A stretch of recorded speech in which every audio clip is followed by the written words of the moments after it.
ओम शांति। आज के गीता क्लास में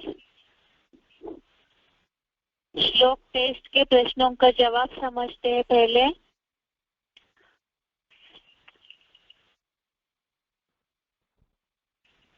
पहला प्रश्न है, विकल्प सही उत्तर के लिए विकल्प बताएं। पहला प्रश्न है, अर्जुन को किस गुण में स्थिर होने बोला है? अर्जुन को किस गुण में स्थिर होने बोला है? विकल्प है, पहला सत्व गुण, दूसरा सतो प्रधान। पहला सत्व गुण विकल्प है, दूसरा सतो प्रधान। तो इसका जवाब है सत्व गुण में स्थिर होने बोला है। ये बात है दूसरे अध्याय के 45वें श्लोक में, श्लोक नंबर अध्याय नंबर 2 श्लोक नंबर 45। इसमें बात आई है अर्जुन को सत्व गुण में स्थिर होने बोला है। दूसरा प्रश्न है, ईश्वर के ज्ञान की तुलना किससे की है? ईश्वर के ज्ञान की तुलना किससे की है? विकल्प है मानसरोवर से, दूसरा विकल्प है तालाब से। तो जवाब है इसका, ईश्वर के ज्ञान की तुलना मानसरोवर से की है। 46 नंबर श्लोक नंबर 46, इसमें ये बात आई है ज्ञान जल का मानसरोवर। ईश्वर का ज्ञान के लिए मानसरोवर से तुलना की है। अगला प्रश्न है तीसरा, तेरा श्रीमत अनुसार डैश डैश में ही अधिकार है। तेरा श्रीमत अनुसार डैश डैश में ही अधिकार है। विकल्प है पहला कर्म संन्यास, दूसरा है कर्म योग। जवाब है तेरा श्रीमत अनुसार कर्म योग में ही अधिकार है। तेरा श्रीमत अनुसार कर्म योग में ही अधिकार है। इसके लिए 47 नंबर श्लोक नंबर 47 में ये वाक्य आया है, तेरा श्रीमत अनुसार कर्म योग में ही अधिकार है। अगला चौथा प्रश्न है, गीता में मूढ़ योनि किसके लिए बताया है? गीता में मूढ़ योनि किसके लिए बताया है? विकल्प है बुद्धिहीन जानवर, दूसरा विकल्प है राक्षस।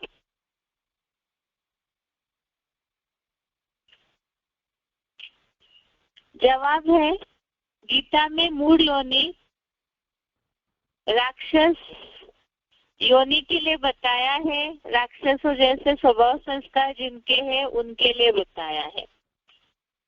ये बेसिक कोर्स से रिलेटेड प्रश्न था। अगला प्रश्न है 5वां, मनुष्य आत्मा मनुष्य योनि में ही जन्म लेती है, इसका प्रूफ। मनुष्य आत्मा मनुष्य योनि में ही जन्म लेती है, इसका प्रूफ। विकल्प है जानवरों की बढ़ती संख्या, दूसरा विकल्प है मनुष्यों की बढ़ती हुई जनसंख्या। तो सही जवाब है मनुष्य आत्मा मनुष्य योनि में ही जन्म लेती है, इसका प्रूफ है मनुष्यों की बढ़ती जनसंख्या।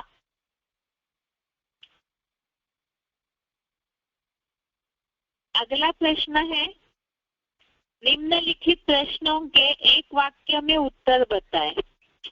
निम्नलिखित प्रश्नों के एक वाक्य में उत्तर बताएं। पहला प्रश्न है, भगवान ने अर्जुन को वेदों से परे जाकर किस बात के लिए निश्चिंत होने बोला है? प्रश्न दोबारा देखिए, भगवान ने अर्जुन को वेदों से परे जाकर किस बात के लिए निश्चिंत होने बोला है? इसका जवाब है भगवान ने अर्जुन को द्वंद्वों से परे जाकर प्राप्ति और सुरक्षा रहित बनने बोला है। भगवान ने अर्जुन को द्वंद्वों से परे होकर प्राप्ति और सुरक्षा रहित बनने बोला है। इसके लिए दूसरे अध्याय का 45वां श्लोक 45 नंबर श्लोक में ये बात आई है, सुख दुखादि से द्वंद्व मुक्त और प्राप्ति और उसकी रक्षा रहित बन। अर्थात न प्राप्ति की चिंता करे न उसकी रक्षा की चिंता करे, इस बात से निश्चिंत होने बोला है। अगला प्रश्न है, भगवान का ज्ञान ही सर्वोपरि है, इसे श्लोक के भावार्थ से बताएं। भगवान का ज्ञान ही सर्वोपरि है, इसे श्लोक के भावार्थ से बताएं। उत्तर है इसका, भगवान का ज्ञान मिलने पर, भगवान के ज्ञान का मानसरोवर मिलने पर दूसरे मनुष्य रूपी पोखरों के मठ मैले ज्ञान जल का प्रयोजन ही नहीं है। भगवान के ज्ञान का मानसरोवर मिलने पर दूसरे मनुष्य रूपी पोखरों के मठ मैले ज्ञान जल का प्रयोजन ही नहीं है। 46 नंबर श्लोक 46 नंबर श्लोक में ये जवाब है कि भगवान का ज्ञान ही सर्वोपरि है। अगला प्रश्न है,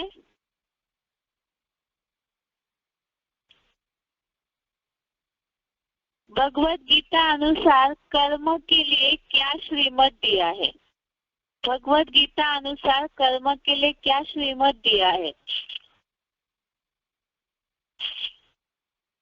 जवाब है, भगवान ने गीता में बताया है, श्रीमत अनुसार तेरा कर्म योग में ही अधिकार है, फल में नहीं, और न ही कर्म सन्यासी बनना है। ये तो श्लोक नंबर 47, इसमें ये बात आई है, कर्म के लिए श्रीमत दिया हुआ है कि तेरा श्रीमत अनुसार कर्म योग में ही अधिकार है, फल में नहीं, और कर्म सन्यासी भी नहीं बनना है, फल भोगना नहीं है, ऐसे सोच करके कर्मों को छोड़ के हठ योगी भी नहीं बनना है, अर्थात कर्म त्याग में आसक्ति भी न हो। अगला प्रश्न है, समत्व ही योग है, कैसे? समत्व अर्थात समानता ही योग है, कैसे?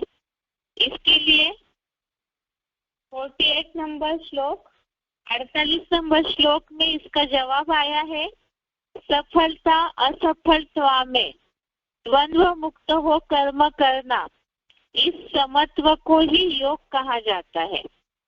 सफलता असफलता में द्वंद्व मुक्त हो कर्म करना, इस समत्व को ही योग कहा जाता है। अगला प्रश्न है, गीता में नीचा कर्म करने वाले किने कहा है? गीता में नीचा कर्म करने वाले किने कहा है? जवाब है इसका, सर्वोत्तम शिव में बुद्धियोग लगाने के सिवाय केवल कर्म करना नीचा है। सर्वोत्तम शिव में बुद्धियोग लगाने के सिवाय केवल कर्म करना नीचा है। 49 नंबर श्लोक 49 नंबर श्लोक में ये जवाब आया है, सर्वोत्तम शिव में उद्योग लगाने सिवाय, अर्थात ईश्वर की याद के बिना जो कर्म करते हैं वो कर्म अत्यंत नीचा है। अगला प्रश्न है, भगवत गीता में कंजूस किसे कहा है? भगवत गीता में कंजूस किसे कहा है?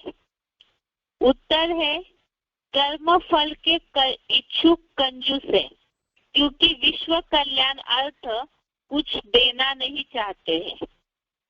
कर्म फल के इच्छुक कंजूस है, क्योंकि विश्व कल्याण अर्थ कुछ देना नहीं चाहते हैं।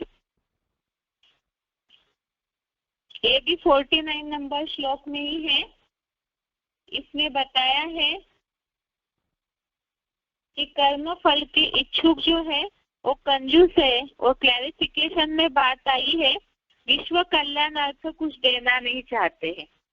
तो कंजूस इस भाव से बोला है इसमें क्योंकि वो स्वार्थी होते हैं, केवल अपने लिए ही सोचते हैं, इस हिसाब से अपने लिए ही कर्मों का फल भी भोगते हैं, प्राप्ति भी ले लेते हैं, विश्व कल्याणार्थ कुछ देते नहीं है, तो उन्हें कंजूस बोला हुआ है।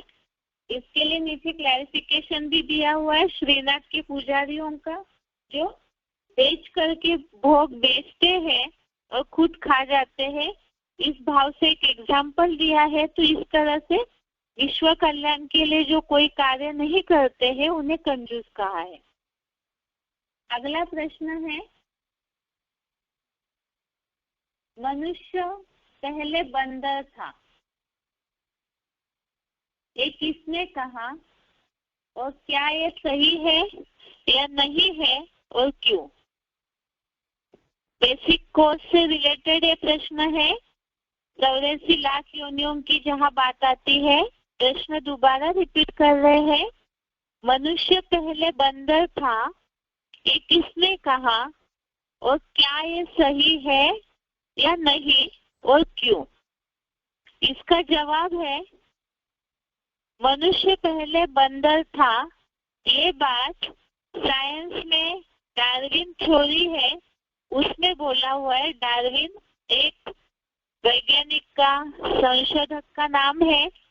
उन्होंने ये थ्योरी रखी थी कि मनुष्य पहले बंदर था, और ये सही इसलिए नहीं है क्योंकि अगर मनुष्य सच में ही बंदर होता तो और बाकी सारे बंदर जो है वो मनुष्य क्यों नहीं बने, और अभी भी मनुष्य के संपर्क में रहने वाले बंदर मनुष्य में ट्रांसफर क्यों नहीं हो रहे।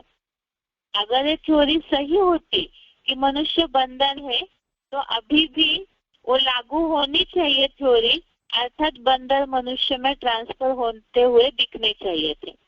इसीलिए डार्विन थ्योरी को तो साइंस वालों ने भी गलत साबित किया है। अगला प्रश्न है, गीता के श्लोक अनुसार पाप योनिया किसे कहेंगे? गीता के श्लोक अनुसार पाप योनिया किसे कहेंगे? ये बेसिक कोर्स से रिलेटेड प्रश्न है।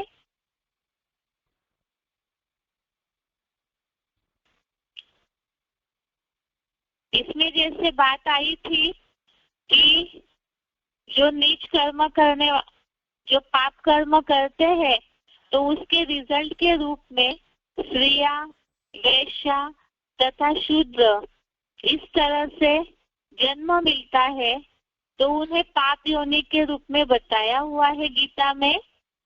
स्त्रियां, वैश्या और शूद्र, इस हिसाब से जिन्हें जन्म मिलता है तो उन्हें पाप योनि के रूप में गीता में बताया है।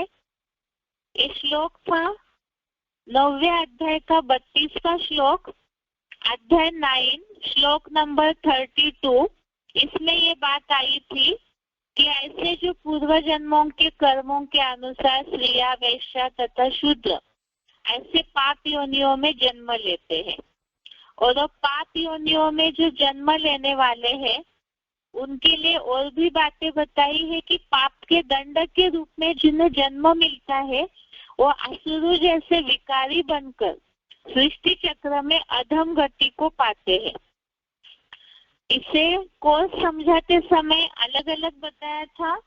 पाप योनियों के रूप में बताया था स्त्रिया, वैश्या तथा शूद्र, जो गीता में स्पष्ट उल्लेख आया है पाप योनि के रूप में, और साथ में ही पापों का दंड भुगतने के रूप में गीता में जो उल्लेख आया हुआ है आसुरी योनि का, जो 16वें अध्याय का 18, 19 और 20 श्लोक हमने देखा। 16वें अध्याय 16 श्लोक नंबर 18, 19 और 20, ये तीनों श्लोकों में हमने देखा था कि जो ऐसे विकारी है, अहंकार, बल, घमंड, काम, क्रोध से आश्रयी, ऐसे जो है परमात्मा की योग ऊर्जा का विद्वेष करते हुए निंदक है, और ऐसे जो द्वेष करने वाले हैं परमात्मा की योग ऊर्जा का, वो क्रूर मनुष्य सबसे नीच महापापियों को मैं संसार चक्र में आसुरी योनियों में फेंकता हूँ। और ऐसे जो आसुरी योनि को प्राप्त हुए लोग हैं, जिनके लिए गीता में शब्द आया है मूढ़ा जन्मनि जन्मनि, अर्थात ऐसे लोग अधम गति को पाते हैं। और साथ में ही राक्षसी योनि का भी उल्लेख आया हुआ है। पाप योनि के रूप में प्रश्न पूछा है, लेकिन हो सकता है कईयों ने जवाब देते समय जैसे समझा है उस हिसाब से जवाब दिया होगा, इसीलिए जवाब में तीनों बातें बताई जा रही है। पाप योनि के रूप में स्त्रियां, वैश्या तथा शूद्र, इनका उल्लेख आया है।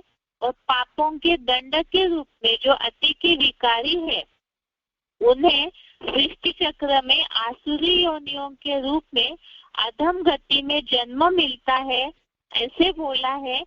और साथ में ही 14वें अध्याय का 15वां श्लोक, अध्याय 14 श्लोक नंबर 15, इसमें मूढ़ योनि के रूप में बात आई है। मूढ़ मति के राक्षसों में, व्यभिचारी राक्षसों में पैदा होते हैं। तो ये सारी ही पाप योनि से रिलेटेड ही जवाब है। इसे समझाते समय अलग अलग इसलिए समझाया है, पाप योनि, आसुरी योनि और मूढ़ योनि, क्योंकि गीता में उसी प्रकार के शब्द आए हुए हैं। अलग अलग कर्म करने का जो दंड है, उसमें गीता में आसुरी योनि, मूढ़ योनि अर्थात राक्षस, इस तरह से शब्दांकन आया हुआ है। अगला 9वां प्रश्न है, शास्त्रों में आए हुए पुनर्जन्म के उदाहरण बताएं। इसी कोर्स से रिलेटेड ये प्रश्न है, शास्त्रों में आए हुए पुनर्जन्म के उदाहरण बताएं। इसमें पहले तो बात बताई थी, शिखंडी का जो पूर्व जन्म है वो अम्बा के रूप में दिखाया है। शिखंडी का पूर्व जन्म अम्बा के रूप में दिखाया है महाभारत में, और द्रौपदी को भी शिव भक्ति दिखाया हुआ है।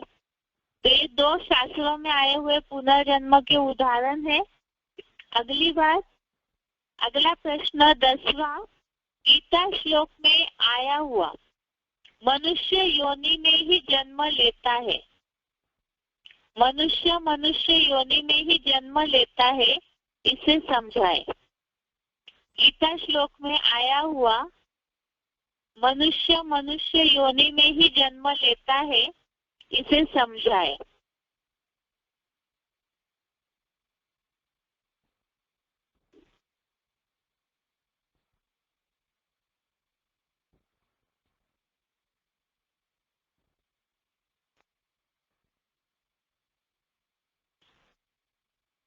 जैसे हमने समझा अभी तक कि कहीं भी गीता के श्लोक में जहाँ भी पाप योनियों के दंड की बात आती है, तो वहाँ कहीं भी जानवर योनियों का उल्लेख नहीं आया है।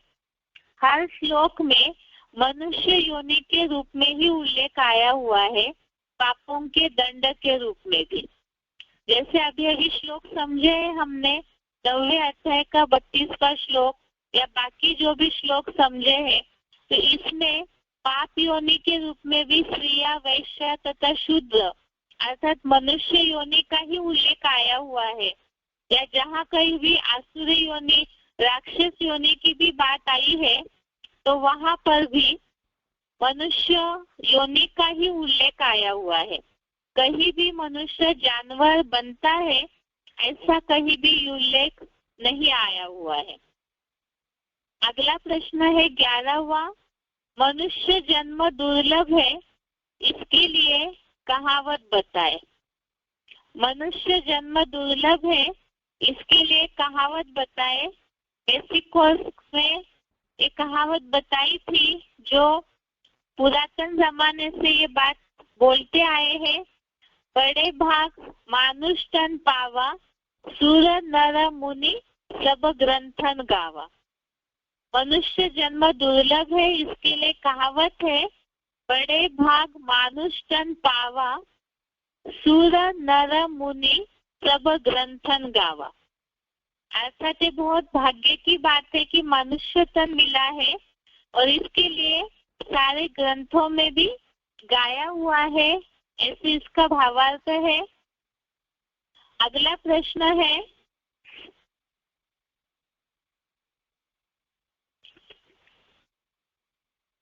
कर्म ही पूजा है, यह बात कब सिद्ध होगी? कर्म ही पूजा है, यह बात कब सिद्ध होगी? इसे इस हफ्ते के श्लोकों के आधार से दुनिया को कैसे समझाएंगे?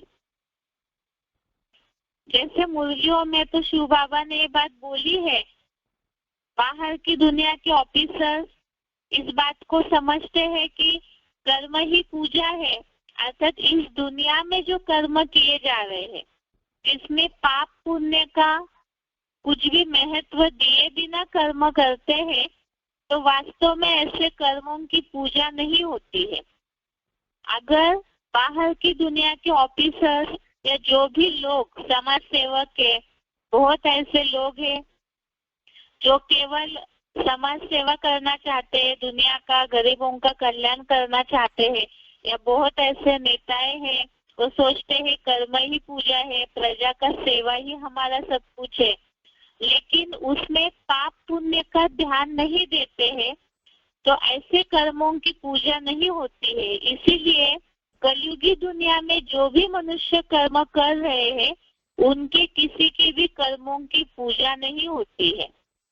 तो फिर गीता में इसका उल्लेख बताया हुआ है, इसके बारे में बताया है कि कौन से कर्मों की पूजा हो सकती है। जैसे अब लोगों को समझाते समय तो इतने सारे श्लोकों के नंबर तो नहीं बताएंगे, यहाँ केवल जो बेसिक कोर्स सीख रहे हैं या श्लोक सीख रहे हैं उनके रेफरेंस समझने के हिसाब से श्लोक नंबर के साथ जवाब दे रहे हैं। समझाते समय तो लोगों को गीता के कुछ शब्दों का उल्लेख करके समझाएंगे तो ठीक रहेगा। जैसे शब्द आया हुआ है 47 नंबर श्लोक में, कर्मण्येवाधिकारस्ते।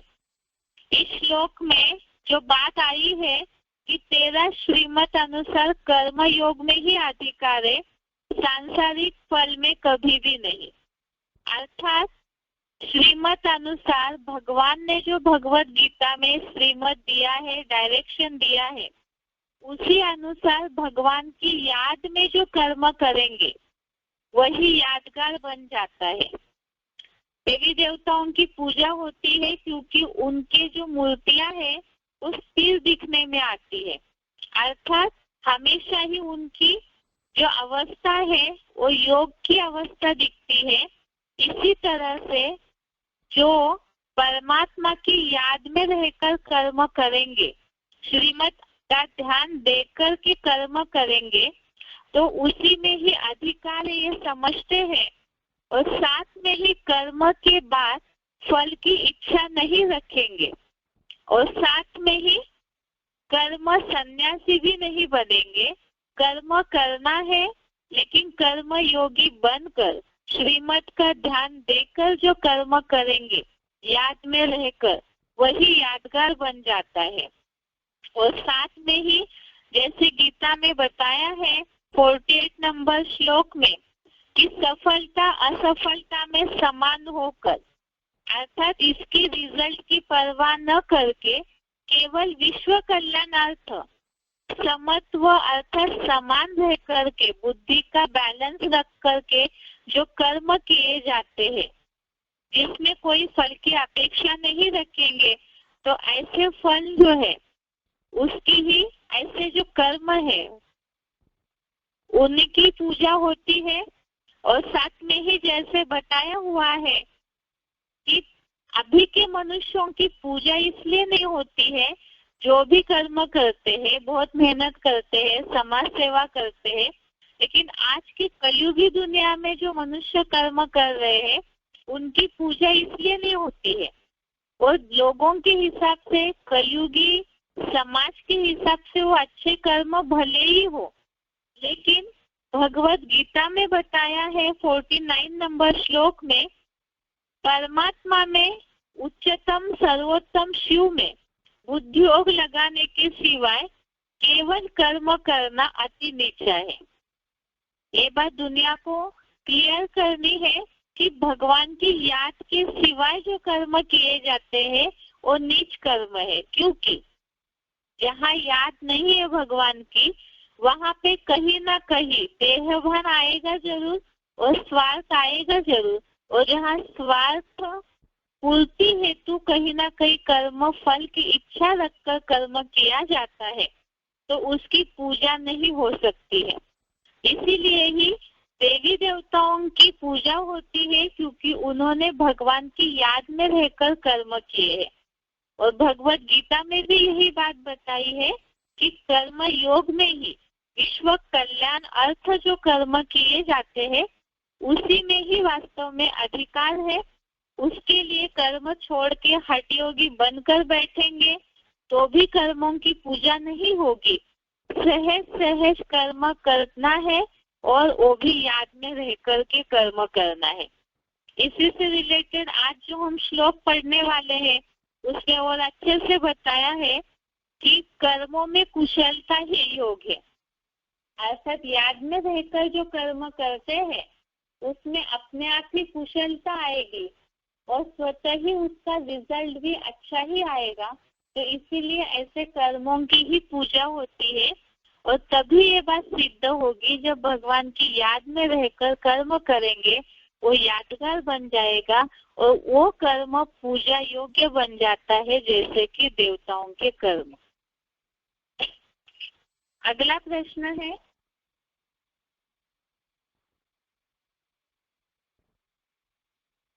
निम्नलिखित प्रसंगों के लिए गीता के श्लोक बताएं। पहला है, भगवान को भूल कर्म करना शूद्रपना है।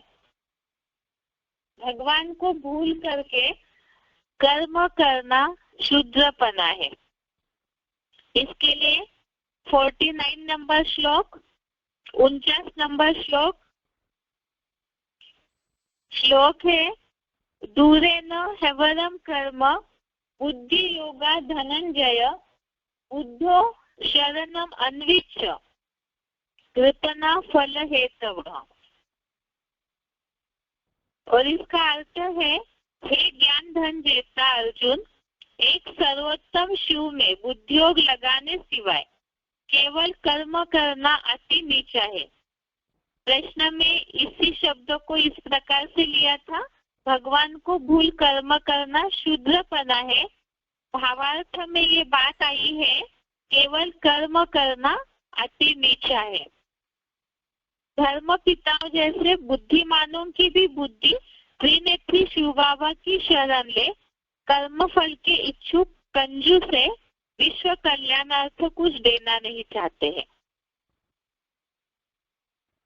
अर्थात जो नीच क्वालिटी की मानसिकता वाले होंगे वो केवल अपने लिए ही सोचेंगे, दुनिया को प्राप्ति कराए या और किसी को भी प्राप्ति कराए ये भावना नहीं होगी। इसे ही गीता में नीचपना या कंजूसपना बोला है। अगला है प्रश्न, सफलता और असफलता में समान रहना है। सफलता और असफलता में समान रहना है। श्लोक नंबर 48, श्लोक नंबर 48 श्लोक है, योगस्थः कुरु कर्माणि संगम त्यक्त्वा धनंजय सिद्ध्या सिद्ध्यो समो भूत्वा समत्वम योग उच्यते। अर्थात हे सच्ची गीता एडवांस ज्ञान धन जेता अर्जुन, आसक्ति त्याग कर योगारूढ़ हुआ, अन्य द्वंद्वों जैसी सफलता असफलता में भी समान होकर कर्म फल त्यागी बनकर कर्मों को कर। हर प्रकार के द्वंद्वों में सदाकाल समत्व ही योग कहा जाता है। अगला प्रश्न है, कर्म फल में आसक्ति नहीं रखो। कर्म फल में आसक्ति नहीं रखो। श्लोक नंबर 47, श्लोक नंबर 47 श्लोक है, कर्मण्ये वाधिका रस्ते मा फलेषु कदाचन मा कर्मफल हेतुर्भूर्मा ते संगोस्तु अकर्मणि। अर्थात तेरा श्रीमत अनुसार कर्म योग में ही अधिकार है, सांसारिक फल में कभी भी नहीं, इसलिए कर्म फल का कारण मैं ही हूँ, ऐसे मत बनो। तुम्हारी लोक संग्रह अर्थ कर्म त्याग में कभी आसक्ति न हो, कर्म योगी बनना है, कर्म संन्यासी नहीं। अगला प्रश्न है, थर्ड क्लास मुरली नहीं सुनना है। थर्ड क्लास मुरली नहीं सुनना है, इसके लिए वास्तव में भावार्थ में स्पष्ट ये बात नहीं आई, लेकिन इस श्लोक से रिलेटेड सिलेक्टेड क्लिप चला था, सिलेक्टेड पॉइंट चले थे, उसमें शिव बाबा ने ये बात बोली है अर्थ बताते समय। थर्ड क्लास मुरली नहीं सुनना है, इसके लिए श्लोक नंबर है 46, श्लोक नंबर है 46। श्लोक है, यावान अर्थ उदपाने सर्वतः संप्लुतोदके तावान सर्वेषु वेदेषु ब्राह्मणस्य विजानतः। अर्थात चारों ओर से संपूर्ण भरपूर ज्ञान जल का मानसरोवर मिले तो इतना प्रयोजन छोटे छोटे मटमैले पोखरों में हो, उतना ही विशेष एडवांस ज्ञान सागर के ज्ञानी ब्राह्मण का सभी ब्रह्मा निस्तुत वेद वाक्यों जैसी मंथन रहित मुरलियों में होता है। तो यहाँ थर्ड क्लास मुरली की बात यहाँ आती है, जो बोला है कि जो एडवांस ज्ञान सागर के बच्चे हैं उन्हें जो वेद वाक्यों वाली मंथन रहित मुरलियां है, अर्थात कागज की मुरलियां है, उसमें कोई प्रयोजन नहीं होगा। अगला प्रश्न है, वेदों से परे जाना है। वेदों से परे जाना है, श्लोक नंबर 45, श्लोक नंबर 45। त्रैगुण्य विषया वेदा निश्चय गुण्यो भवार्जुन निर्द्वंद्वो नित्य सत्वस्तो निर्योग क्षेम आत्मवान। अर्थ है, हे अर्जुन, वेद 3 गुणों के विषय वाले हैं, यानी रजो और तमोगुणी भी है। तू यहाँ विष्णु लोकीय 3 गुणों से परे, सदा 16 कलाओं से भी अतीत, मेरे समान सत्व गुण में स्थिर हुआ, सुख दुखादि से द्वंद्व मुक्त प्राप्ति व उसकी सुरक्षा रहित बन, क्योंकि योग क्षेमम वहां में हम, अतः देहभान छोड़ सदा काल आत्म बिंदु की स्थिति वाला बन जा। ये है संडे को जो टेस्ट हुई उसके जवाब।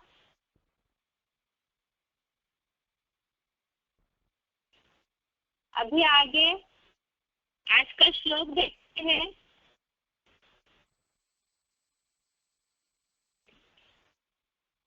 आज का श्लोक है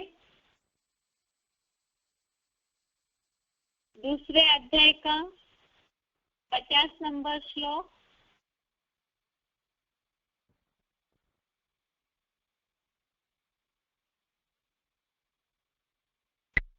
गीता का अध्याय 2 श्लोक नंबर 50। श्लोक है, बुद्धि युक्तो जहातीह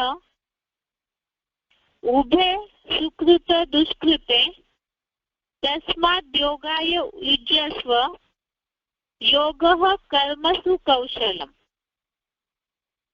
श्लोक दोबारा देखिए, बुद्धि युक्तो जहातीह उभे सुकृत दुष्कृते तस्माद् योगाय युज्यस्व योगः कर्मसु कौशलम। संधि विच्छेद देखते हैं। संधि विच्छेद है, बुद्धि युक्तः जहाति इह उभे सुकृत दुष्कृते तस्मात् योगाय युज्यस्व योगः कर्मसु कौशलम। संधि विच्छेद दोबारा, बुद्धियुक्तः जहाति इह उभे सुकृत दुष्कृते तस्मात् योगाय युज्यस्व योगः कर्मसु कौशलम। शब्दों का अर्थ देखते हैं अभी। बुद्धि युक्त अर्थात बुद्धि योगी, इह अर्थात इस, उभे अर्थात दोनों प्रकार के, सुकृत दुष्कृते अर्थात अच्छे बुरे कर्म,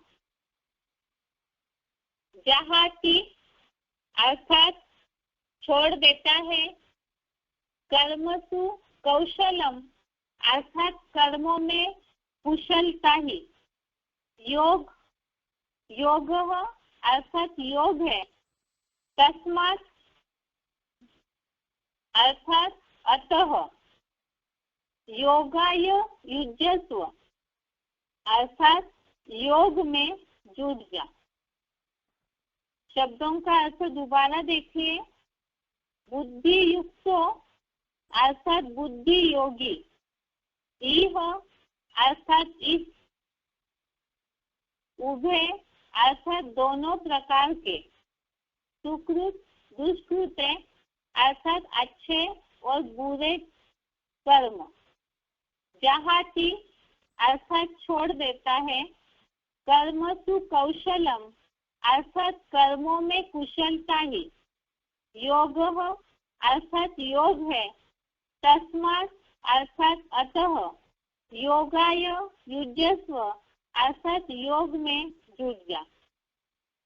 इस श्लोक का अर्थ है बुद्धि योगी इसमें दोनों प्रकार के अच्छे और बुरे कर्म छोड़ देता है, कर्मों में कुशलता ही योग है, अतः योग में जुट जा।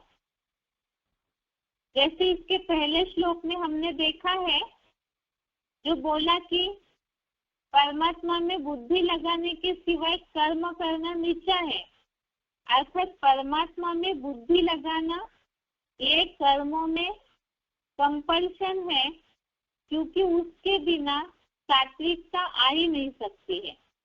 इसमें बताया बुद्धि योगी अर्थात जो परमात्मा को याद करने वाले हैं, ऐसे बुद्धि योगी इसमें दोनों प्रकार के अच्छे और बुरे कर्म छोड़ देता है। अर्थात जो बताया कर्मों के फल में अपेक्षा ही नहीं रखेंगे और कर्मों में आसक्ति में भी अपेक्षा नहीं रखेंगे। जैसे होता है कि कर्म कर रहे तो उसमें अटैच हो जाते हैं, कहीं ना कहीं कर्म करते करते उसी में ही डूब जाते हैं, तो उसमें अच्छे और बुरे कर्म छोड़ देता है। जो अनिवार्य कर्म है केवल वो उसमें ही लगा रहता है, इस भाव से यहाँ बताया है।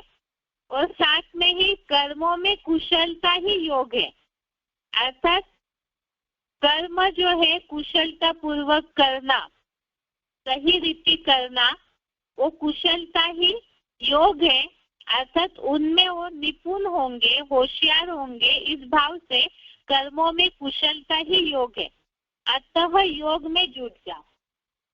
इसे एक बार क्लैरिफिकेशन सही देखते हैं। बुद्धि योगी इस श्लोक में दोनों प्रकार के अच्छे और बुरे माने जाने वाले कर्म, जैसे दान धर्म या रिश्वत, चोरी चकारी आदि भी छोड़ देता है। कर्मों में कुशलता ही योग है, अतः क्षेत्र रूप अर्जुन के मुकर्रर रथ प्लस क्षेत्रज्ञ शिव ज्योति के योग में जुट जा। एक बार दोबारा इस क्लैरिफिकेशन सहित वाले अर्थों को देखिए। बुद्धि योगी इस श्लोक में दोनों प्रकार के अच्छे और बुरे माने जाने वाले कर्म जैसे दान धर्म या रिश्वत, चोरी चकारी आदि भी छोड़ देता है। कर्मों में कुशलता ही योग है।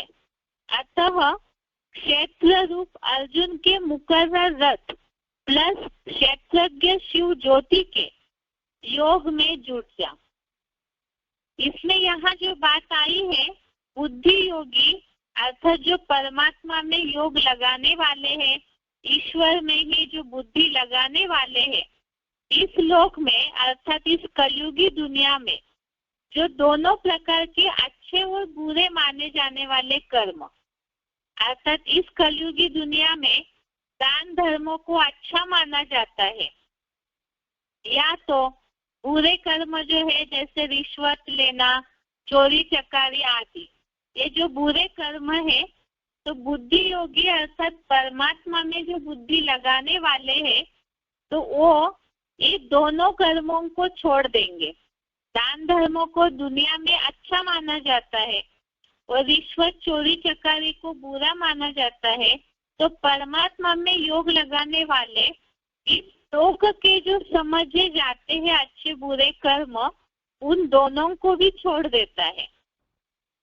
कर्मों में कुशलता ही योग है, अर्थात इसका मतलब ये नहीं है कि कर्मों को पूरा छोड़ दे योगी। गीता में इस बात के लिए और भी श्लोक जो हमने बेसिक कोर्स में देखे हैं, उसका रेफरेंस यदि ले तो ये बताया हुआ है कि जो अनिवार्य कर्म है उसके बिना तो कोई रह ही नहीं सकता है, तो उन कर्मों को योगी डिटैच होकर के करता है कि ये कर्म जो है वो करना है, इसलिए सहज भाव से करता है। जो हमने देखा था श्लोक, नैव किंचित करोमीति युक्तो मन्येत तत्त्ववित्, 5वें अध्याय का 8वां और 9वां श्लोक, अध्याय 5 श्लोक नंबर 8-9, इसमें ये बात आई थी कि जो योगी होगा वो ये जो अनिवार्य कर्म है उसे सहज भाव से करते हैं, उसमें कोई भी कर्म में जो नित्य कर्म है उस कोई भी कर्म में वो आसक्त नहीं होंगे। और जैसे इस दुनिया में जो दान धर्म करते हैं वो वहाँ तो इसलिए करते हैं क्योंकि वो फल की इच्छा रखते हैं, और रिश्वत चोरी चकारी जैसे बुरे कर्म इसमें स्वार्थ जुड़ा हुआ है इसीलिए करते हैं, तो स्वार्थ माना भी एक प्रकार के फल की अपेक्षा। तो इसीलिए जो योगी है उनके लिए तो श्रीमद् भगवत गीता में ये डायरेक्शन दिया है कि श्रीमत अनुसार तेरा कर्म योग में ही अधिकार है, फल में नहीं। और जहाँ ये इस दुनिया के कर्मों में फल की अपेक्षा रखते हैं तो ये कर्म योगी छोड़ देता है। अभी आगे बात है, कर्मों में कुशलता ही योग है, अर्थात जो कर्म निपुणता पूर्वक कुशलता पूर्वक किए जाते हैं उसे ही योग बोला हुआ है। और इसीलिए ही बोला, यहाँ तो गीता के आधार से शब्द दिया हुआ है, क्षेत्र रूप अर्जुन के मुकर्रर रथ और क्षेत्रज्ञ शिव ज्योति, जिसे ही हम एडवांस कोर्स के आधार से समझते हैं साकार में निराकार को याद करना। तो ऐसे योग में जुट जा, अर्थात परमात्मा में पूरी तरह से बुद्धि योग लगाओ। अभी इसमें ये हो सकता है जैसे वार्तालाप में सिलेक्टेड पॉइंट में ऐसे आई है बात, जो किसी ने प्रश्न पूछा है कि कोई कर्म कर रहे हैं और उस समय हम याद में रहते हैं तो गलतियां हो जाती है, तो उसके लिए शिव बाबा ने एग्जाम्पल दिया था कि जो याद में रह कर के कर्म करते हैं उसमें गलतियां ही नहीं होगी, देहभान में ही भूलें होती है। याद में रह कर के बिल्कुल परमात्मा की याद में बुद्धियोग लगा हुआ है तो उसमें कुशलता जरूर होगी, उसमें गलतियां होने की बात ही नहीं है।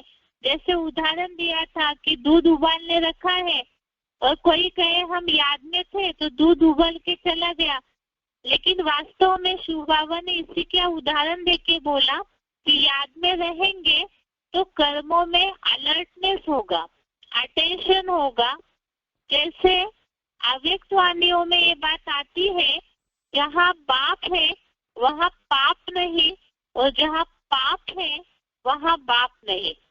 इसका मतलब अगर पाप कर्म होते हैं तो जरूर शिव बाबा को भूले हैं, इसीलिए ही पाप कर्म होते हैं।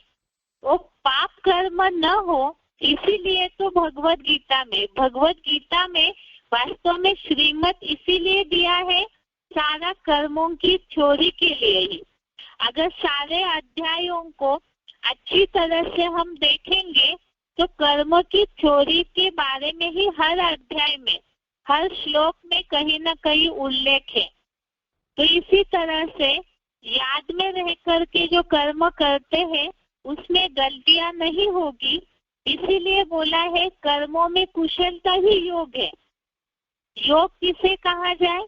तो कर्म करते हुए अगर याद करते हैं तो ऐसी निपुणता वाला सही कर्म, अटेंशन वाला जो कर्म है वो योग है। इसीलिए बोला याद में रहने से कोई गलतियां नहीं होगी, इसीलिए बताया योग में जुट जा।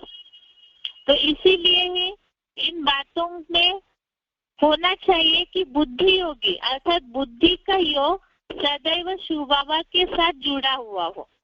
जिसमें उदाहरण बताया, हमने देखा था पहले उदाहरण कि अगर बुद्धि का कांटा लगातार स्थिर है, बैलेंस में है, शिव बाबा की याद में है, तो पलड़ा ऊपर नीचे नहीं होगा, बैलेंस में ही रहेगा। अर्थात कर्मों में ऊपर नीचे पना आएगा ही नहीं। वास्तव में समत्व ही योग है। जो पहले हमने शब्द देखा, सफलता असफलता में समान रहना, ये बात इसलिए बोली है, अगर इस श्लोक से, इस भावार्थ से उस श्लोक को जोड़ते हैं तो वास्तव में कर्मों में कुशलता जहाँ है वहाँ असफलता की बात ही नहीं आएगी। लेकिन फिर भी रिजल्ट की अपेक्षा रख के अगर कोई कर्म करते हैं, फल की अपेक्षा रख करके अगर कोई कर्म करते हैं, तो कहीं ना कहीं बुद्धि योग का पलड़ा ऊपर नीचे जरूर होगा। इसीलिए भगवान ने अर्जुन को ये बात समझाई, सफलता असफलता में समान रहना, समत्व ही योग है।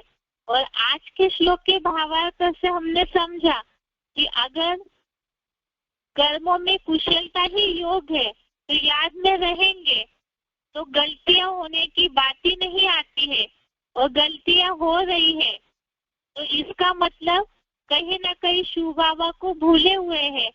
जैसे मुरलियों में भी ये बात आई है कि तुम बच्चे दिन भर में 5, 10, 20, 50 भूले भी करते होंगे, तो इसलिए होता है क्योंकि याद की अवस्था दिन भर में ऊपर नीचे होती है। और इसीलिए ही एडवांस कोर्स में, मुरलियों में भी शिव बाबा ने बोला है निरंतर याद की प्रैक्टिस करना है। जैसे मुरली में, संगठन की मुरली में भी ये बात आई थी कि 8 घंटे याद करते हैं तो पास विद ऑनर्स में जाते हैं, और जितना जितना कम याद की प्रैक्टिस होगी उतना उतना कम माला का मन का नीचे उतरता जाएगा। तो इसीलिए ही जितना याद में रहेंगे तो उतना कर्मों में कुशलता आएगी। इसीलिए ही योग में जुट जा, ये भगवत गीता में भी डायरेक्शन दिया है। और जैसे हमने पहले भी समझा, भगवत गीता के हर अध्याय के नाम के आगे योग शब्द जरूर जुड़ा हुआ है, क्योंकि भगवान की याद में ही सब कुछ समाया हुआ है, और तब ही ऐसे कर्मों की ही पूजा हो सकती है। भगवान की याद में रहकर जो कर्म करेंगे वही यादगार बन जाएगा, और जो परम पद है, देवता पद की प्राप्ति है, उस लक्ष्य के भी उतना ही नजदीक जाएंगे। ये आज के श्लोक का अर्थ है। एक बार इसे दोबारा देखते हैं। बुद्धि योगी इस श्लोक में दोनों प्रकार के अच्छे और बुरे माने जाने वाले कर्म, जैसे दान, धर्म या रिश्वत, चोरी चकारी आदि भी छोड़ देता है। कर्मों में कुशलता ही योग है। अतः क्षेत्र रूप अर्जुन के मुकर्रर रथ प्लस क्षेत्रज्ञ शिव ज्योति के योग में जुट जा। इस श्लोक से रिलेटेड ही कुछ अव्यक्तवाणी के पॉइंट्स हैं, लेकिन इसके पहले हम आज के श्लोक का अर्थ और उच्चारण सुनते हैं।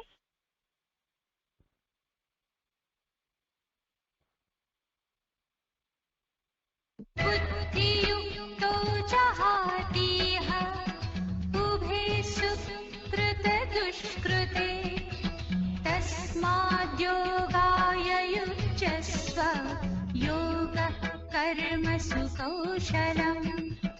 बुद्धियोगी इस श्लोक में दोनों प्रकार के अच्छे और बुरे माने जाने वाले कर्म, जैसे दान धर्म या रिश्वत, चोरी चकारी आदि भी छोड़ देता है। कर्मों में कुशलता ही योग है। अतः क्षेत्र रूप अर्जुन के मुकर्रर रथ और क्षेत्रज्ञ शिव ज्योति के योग में जुट जा। बुद्धियुक्तो जहातीह उभे सुकृतदुष्कृते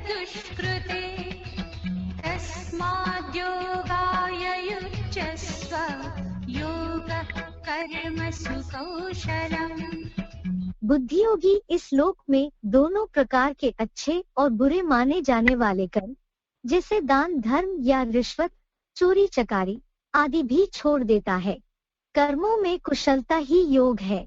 अतः क्षेत्र रूप अर्जुन के मुकर्रर रथ और क्षेत्रज्ञ शिव ज्योति के योग में जुट जा।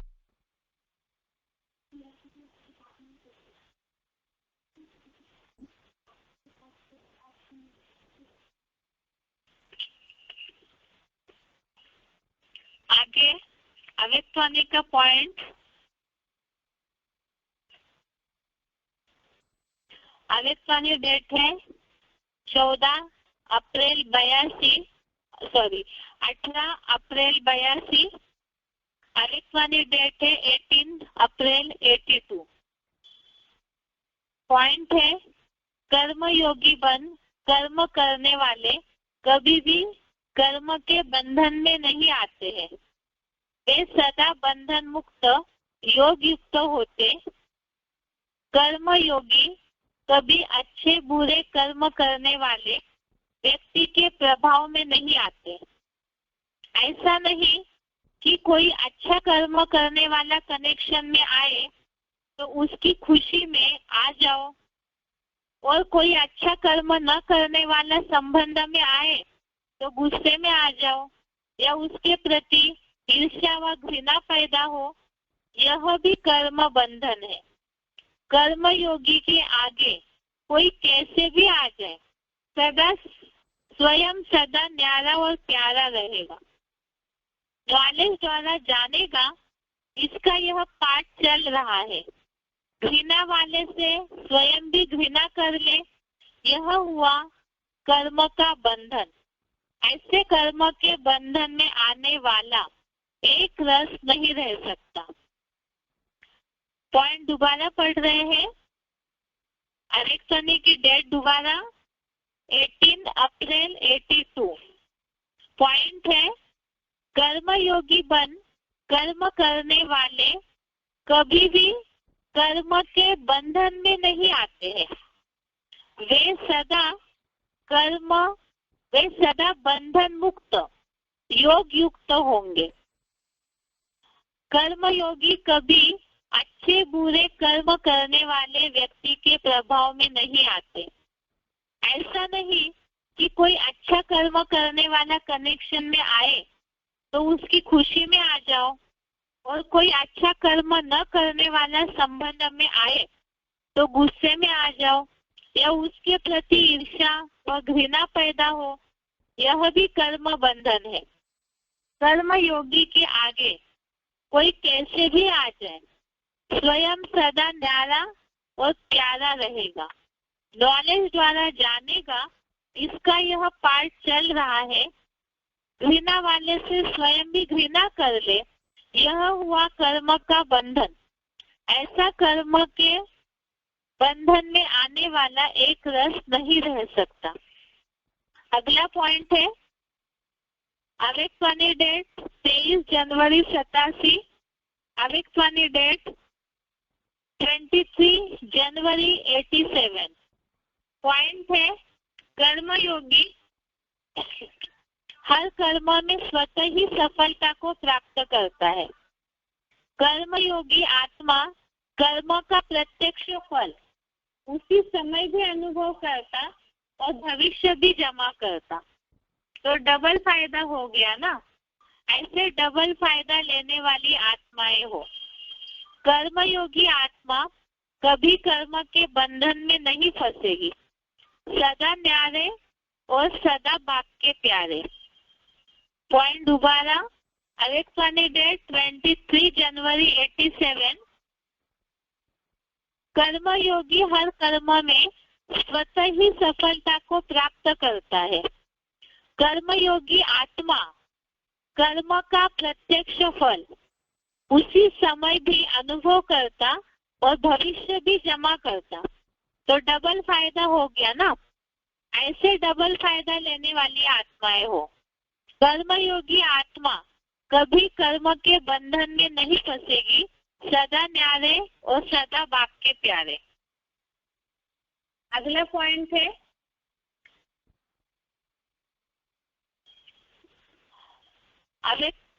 अवेक्तवाणी की डेट है 28 जून 73। अवेक्तवाणी डेट है 28 जून 73।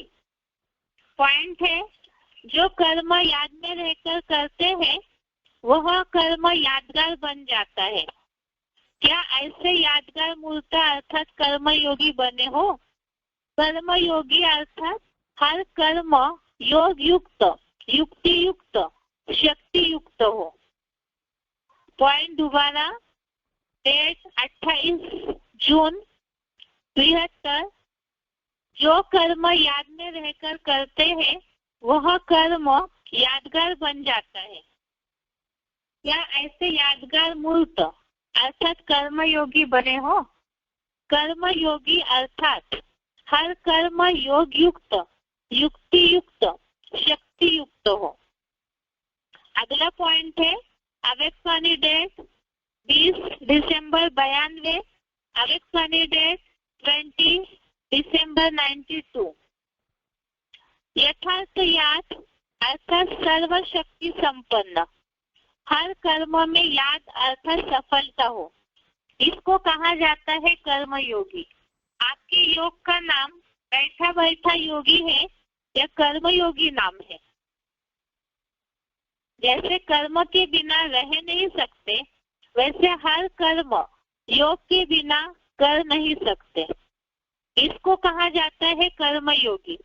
ऐसे नहीं समझो कि बात ही ऐसी थी ना, सरकमस्टांस ही ऐसे थे, समस्या ही ऐसी थी, वायुमंडल ऐसा था, यही तो दुश्मन है। उस समय कहो दुश्मन आ गया इसलिए तलवार चला न सके, तलवार काम में लगा नहीं सके, या तलवार याद ही नहीं आए, या तलवार ने काम नहीं किया, तो ऐसे को क्या कहा जाएगा? शस्त्रधारी, शक्ति सेना हो। पॉइंट दोबारा, यथार्थ याद अर्थात सर्वशक्ति संपन्न हर कर्म में याद अर्थात सफलता हो, इसको कहा जाता है कर्मयोगी। आपके योग का नाम बैठा बैठा योगी है या कर्मयोगी नाम है।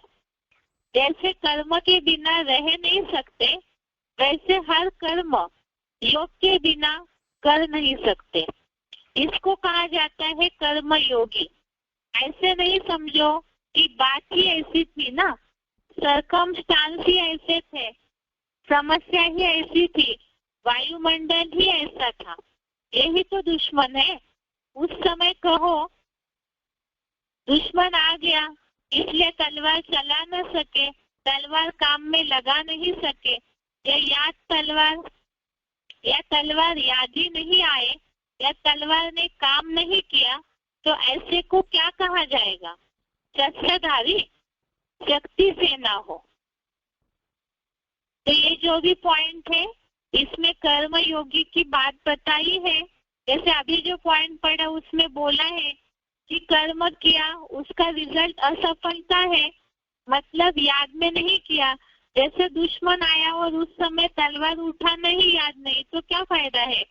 जो शस्त्रधारी है तो याद ही हमारा रक्षा कवच है।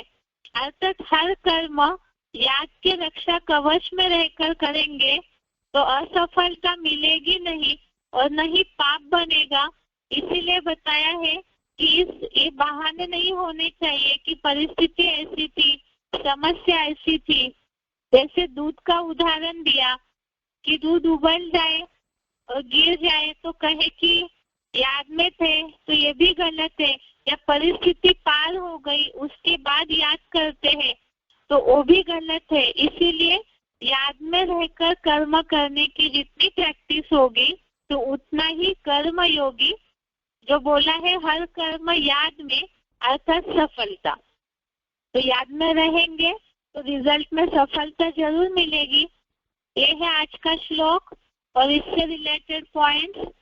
आज के लिए यहाँ तक ही।